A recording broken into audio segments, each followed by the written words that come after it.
ആകാശവാണി.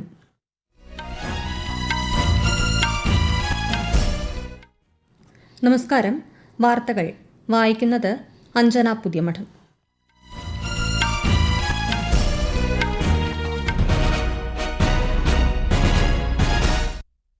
പ്രധാന വാർത്തകൾ.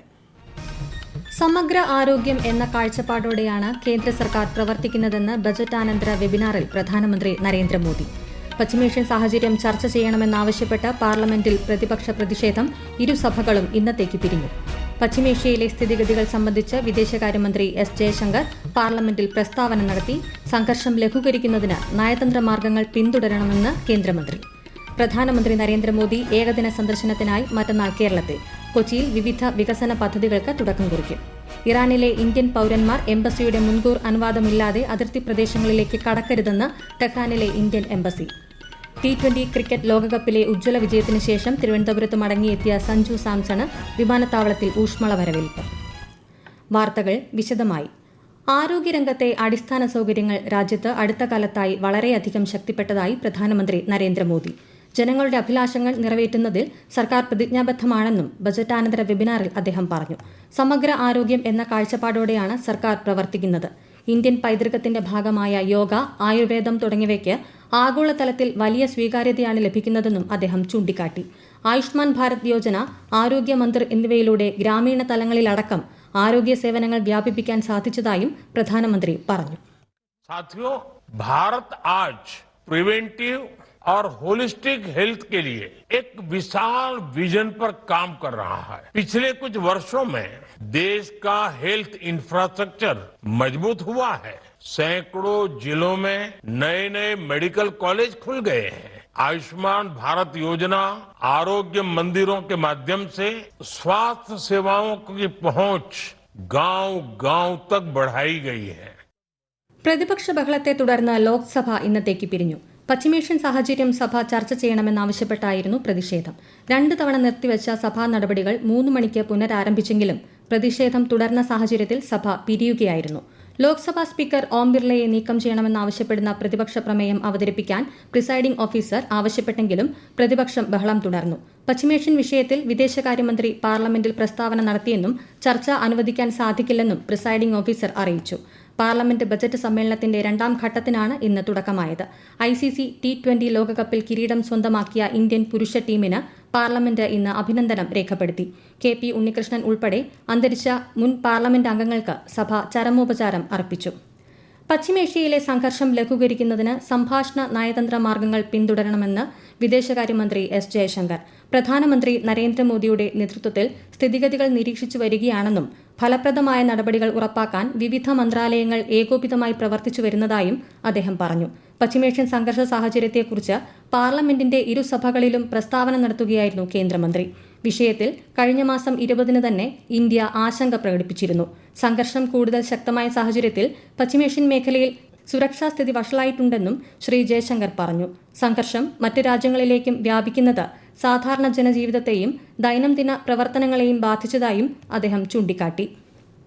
പശ്ചിമേഷ്യയിലെ സംഘർഷ സാഹചര്യം കണക്കിലെടുത്ത് സിവിൽ വ്യോമയാന പ്രവർത്തനങ്ങളുടെ സുരക്ഷ ഉറപ്പാക്കാൻ നടപടികൾ സ്വീകരിച്ചതായി കേന്ദ്രമന്ത്രി കെ രാംമോഹൻ നായിഡു. നിലവിലെ സ്ഥിതിഗതികൾ സർക്കാർ സസൂക്ഷ്മം നിരീക്ഷിച്ചു വരികയാണെന്നും രാജ്യസഭയിൽ ചോദ്യോത്തരവേളയിൽ അദ്ദേഹം അറിയിച്ചു. മേഖലയിലെ വിമാന കമ്പനികളുമായി DGCA ആശയവിനിമയം നടത്തിയിരുന്നു. പൂർണ്ണ സുരക്ഷ ഉറപ്പാക്കിയ ശേഷം മാത്രമേ വിമാനങ്ങൾ സർവീസ് നടത്തുകയുള്ളൂവെന്നും ഇത് സംബന്ധിച്ച സർക്കുലർ പുറപ്പെടുവിച്ചിട്ടുള്ളതായും ശ്രീ രാംമോഹൻ നായിഡു വ്യക്തമാക്കി. Whatever best we can do in terms of having safe operations and making people travel from those destinations back to India, we are able to do with the help of the airlines. They have also been very considerate, even though there is an active field that is there in the airspace in West Asia. They have been thoroughly looking at these slots where they are safe to operate and where the airports are open. They are trying to operate to these destinations. Until now, around 90,000 people have been able to travel in the last 1 week itself. കേന്ദ്ര പരിസ്ഥിതി മന്ത്രാലയത്തിന്റെ പ്രവർത്തനങ്ങളെക്കുറിച്ചുള്ള ചർച്ചയ്ക്ക് ശേഷം രാജ്യസഭ ഇന്നത്തേക്ക് പിരിഞ്ഞു.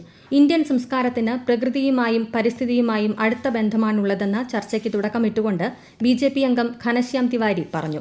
വനവിസ്തൃതി വർദ്ധിപ്പിക്കുന്നതുൾപ്പെടെ പരിസ്ഥിതി സംരക്ഷണത്തിനായി സർക്കാർ സ്വീകരിച്ച നടപടികളെ അദ്ദേഹം പ്രശംസിച്ചു. രാജ്യത്തെ 60 കോടി ജനങ്ങളെ ജലപ്രതിസന്ധി ബാധിക്കുന്നതായി നീതി ആയോഗ് റിപ്പോർട്ട് ചെയ്തതായും ജലസുരക്ഷയിൽ സർക്കാർ ശ്രദ്ധ കേന്ദ്രീകരിക്കണമെന്നും YSR Congress MP Ayodhya ramie Reddy പറഞ്ഞു. ഇറാനിലെ ഇന്ത്യൻ പൌരന്മാർ എംബസിയുടെ മുൻകൂർ അനുവാദമില്ലാതെ രാജ്യത്തിന്റെ അതിർത്തി പ്രദേശങ്ങളിലേക്ക് കടക്കരുതെന്ന് ടെഹ്റാനിലെ ഇന്ത്യൻ എംബസി. മറ്റ് രാജ്യങ്ങളിലേക്ക് അതിർത്തി പ്രദേശങ്ങളിലൂടെ കരമാർഗം യാത്ര ചെയ്യാനുള്ള ഏത് നീക്കവും എംബസിയിൽ നിന്ന് വ്യക്തമായ മാർഗനിർദ്ദേശം നേടിയതിനു ശേഷം മാത്രമേ പാടുള്ളൂവെന്നും നിർദ്ദേശത്തിൽ പറയുന്നു.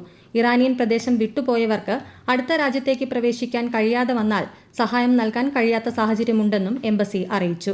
ഇന്ത്യൻ പൌരന്മാർക്കായി ടെഹ്റാനിലെ ഇന്ത്യൻ എംബസി ഹെൽപ്പ് ലൈനുകൾ സജ്ജമാക്കിയിട്ടുണ്ട്. +98 912 810 9115 +98 912 810 9102 +98 912 810 9109 +98 99 3217 9359 എന്നീ നമ്പറുകളിൽ ബന്ധപ്പെടാം. പശ്ചിമേഷ്യൻ സംഘർഷത്തെ തുടർന്ന് അസംസ്കൃത എണ്ണവില ബാരലിന് $120 സാഹചര്യത്തിൽ അടിയന്തര യോഗം ചേരാനൊരുങ്ങി G7 രാജ്യങ്ങൾ. സംഘർഷം സാമ്പത്തിക മേഖലയിൽ ഉണ്ടാക്കുന്ന ആഘാതത്തെക്കുറിച്ച് യോഗം ചർച്ച ചെയ്യും. പ്രധാന കപ്പൽപാതയായ ഹോർമുസ് കടലിടുക്കിലൂടെയുള്ള ഊർജ്ജ വിതരണത്തിൽ ദീർഘകാലം തടസ്സം നേരിട്ടേക്കാമെന്ന ആശങ്കയെ തുടർന്നാണ് ആഗോള എണ്ണവിലയിൽ വർധനയുണ്ടായത്. ഈ വാർത്തകൾ ആകാശവാണിയിൽ നിന്ന്. ആകാശവാണി വാർത്തകളും വാർത്താധിഷ്ഠിത പരിപാടികളും all India radio news Thiruvananthapuram YouTube ചാനലിലും all India radio news Thiruvananthapuram Facebook പേജിലും AR News_ തിരുവനന്തപുരം ഇൻസ്റ്റഗ്രാം അക്കൌണ്ടിലും AR News_TVM X ഹാൻഡിലും ലഭ്യമാണ്. പ്രധാനമന്ത്രി നരേന്ദ്രമോദി ഏകദിന സന്ദർശനത്തിനായി മറ്റന്നാൾ കേരളത്തിലെത്തും. കൊച്ചിയിൽ അദ്ദേഹം വിവിധ വികസന പദ്ധതികൾക്ക് തുടക്കം കുറിക്കും. കൊച്ചി കലൂർ സ്റ്റേഡിയത്തിൽ വികസിത കേരളം മോദിക്കൊപ്പം എന്ന പരിപാടിയെ അദ്ദേഹം അഭിസംബോധന ചെയ്യുമെന്ന് BJP സംസ്ഥാന ജനറൽ സെക്രട്ടറി S. സുരേഷ് വാർത്താസമ്മേളനത്തിൽ അറിയിച്ചു. ധീവരസഭയുടെ സുവർണ ജൂബിലി ആഘോഷങ്ങളും പ്രധാനമന്ത്രി ഉദ്ഘാടനം ചെയ്യും. ഭിന്നശേഷിക്കാരുടെ ശാക്തീകരണത്തിനായി സംസ്ഥാന ഭിന്നശേഷി ക്ഷേമ കോർപ്പറേഷൻ ആരംഭിച്ച സുശക്തി സ്വയം സഹായ സംഘങ്ങളുടെ സംസ്ഥാനതല ഉദ്ഘാടനം മുഖ്യമന്ത്രി പിണറായി വിജയൻ തിരുവനന്തപുരത്ത് നിർവഹിച്ചു. കുടുംബശ്രീ പോലെ ഭാവിയിൽ ലോകം ശ്രദ്ധിക്കുന്ന മാതൃകയായി സുശക്തി മിഷൻ മാറുമെന്ന് മുഖ്യമന്ത്രി പറഞ്ഞു. ഭിന്നശേഷിക്കാരുടെയും അവരുടെ കുടുംബാംഗങ്ങളുടെയും സമഗ്ര പുനരധിവാസം ലക്ഷ്യമിട്ടാണ് പദ്ധതി നടപ്പാക്കുന്നത്. കുനോ ദേശീയോദ്യാനത്തിലെ ജ്വാല എന്ന പെൺചീറ്റ 5 കുഞ്ഞുങ്ങൾക്ക് ജന്മം നൽകി. ഇതോടെ രാജ്യത്ത് ജനിച്ച ചീറ്റ കുഞ്ഞുങ്ങളുടെ എണ്ണം 33 ഇതോടെ രാജ്യത്തെ ചീറ്റപ്പുലികളുടെ എണ്ണം 53 ഉയർന്നെന്നും ചീറ്റ സംരക്ഷണത്തിലെ സുപ്രധാന നാഴികക്കല്ലാണിതെന്നും കേന്ദ്ര പരിസ്ഥിതി മന്ത്രി ഭൂപേന്ദർ യാദവ് പറഞ്ഞു. വികസിത് ഭാരത് ജി നിയമം 2025 ഗ്രാമവികസന മന്ത്രാലയം ലോഗോ ഡിസൈൻ മത്സരം സംഘടിപ്പിക്കുന്നു. MyGov പോർട്ടലിലൂടെയാണ് മത്സരം. ഈ മാസം 20 അപേക്ഷ സമർപ്പിക്കേണ്ട അവസാന തീയതി. T20 ക്രിക്കറ്റ് ലോകകപ്പിലെ ഉജ്ജ്വല വിജയത്തിന് ശേഷം സഞ്ജു സാംസൺ തിരുവനന്തപുരത്ത് തിരികെയെത്തി. തിരുവനന്തപുരം വിമാനത്താവളത്തിലെത്തിയ സഞ്ജുവിന് മന്ത്രി വി ശിവൻകുട്ടിയും ക്രിക്കറ്റ് ആരാധകരും ആവേശകരമായ സ്വീകരണമാണ് നൽകിയത്. ഇന്ത്യ വിജയകിരീടം ചൂടിയ ടൂർണമെന്റിൽ സഞ്ജുവിന്റെ തകർപ്പൻ ബാറ്റിംഗ് പ്രകടനം നിർണായകമായിരുന്നു.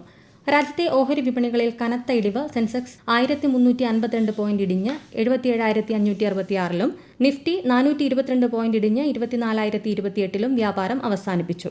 സ്വർണ്ണവില കുറഞ്ഞു. പവന് 160 രൂപ കുറഞ്ഞ് 1,18,560 രൂപയും ഗ്രാമിന് 14,820 രൂപയുമാണ് ഇന്നത്തെ വില.